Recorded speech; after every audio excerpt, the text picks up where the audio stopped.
My trip takes me through 28 different African countries and covers 1/5 of the world's surface area.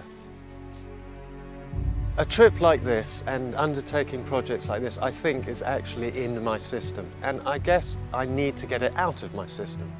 Spencer, when he decides to do something, like going on a trip like this around Africa, he is a determined character and he's a strong character, and he's always been like that since he was very young. But I must say that this came as a bit of a surprise, quite frankly.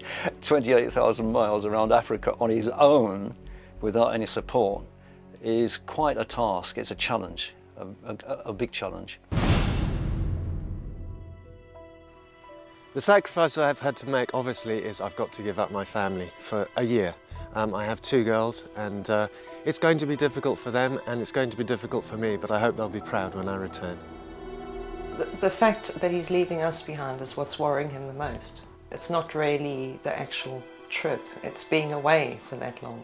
Well, obviously I'm really proud of him and I really hope he can do this, but I'm slightly worried, especially about countries that are dangerous at the moment. Spencer does have a habit of living on the edge. He deals with dangerous situations very, very well, whatever they might be. And the only thing that really worries me, I think, is possibly the deserts.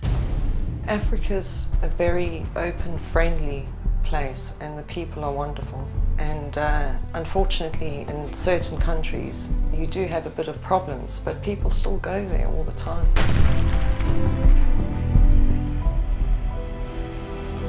The joy of motorcycling is that on a motorcycle you are in a film. In a car you are watching a film. This sums it up for me. You have the smells, the sounds, the sights, the rain. You feel everything when you're on a motorbike. There's no escape. You're immersing yourself in that world.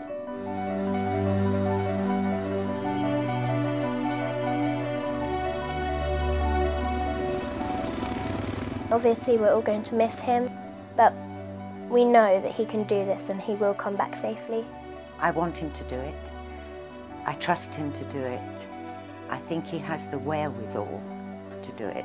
I think everyone has to do what they really feel they need to do. You know, holding someone back from doing something, you know, I mean, what he's doing is quite a big thing, and it's just amazing. I admire and respect people who try these extreme challenges.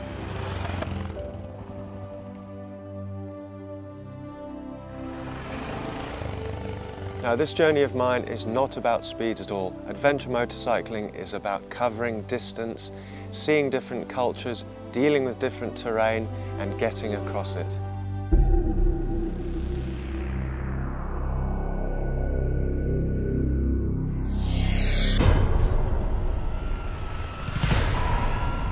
When Spencer has an idea, he wants to see it through really at any cost. Somehow we have to forgive that cost. You're riding off into the sunset, and it may be your sunset. You're leaving people behind. Selfishness is a necessity in this kind of thing. You can think about something forever, you know, and it's so easy to just put it aside, but he's actually going to do it, which is great. I think the appeal about motorcycling is that it is a very free-spirited adventure, in the sense that you are alone with the machine, you need to feel the machine, and at the same time you're getting overload on your senses because you're seeing new landscapes, new people, and you have to stay very, very alert all the time. To achieve this trip and to jump from the planning stage to the actual doing of it takes a massive amount of motivation. Of course, the planning takes a year, but you've got to get up and do it.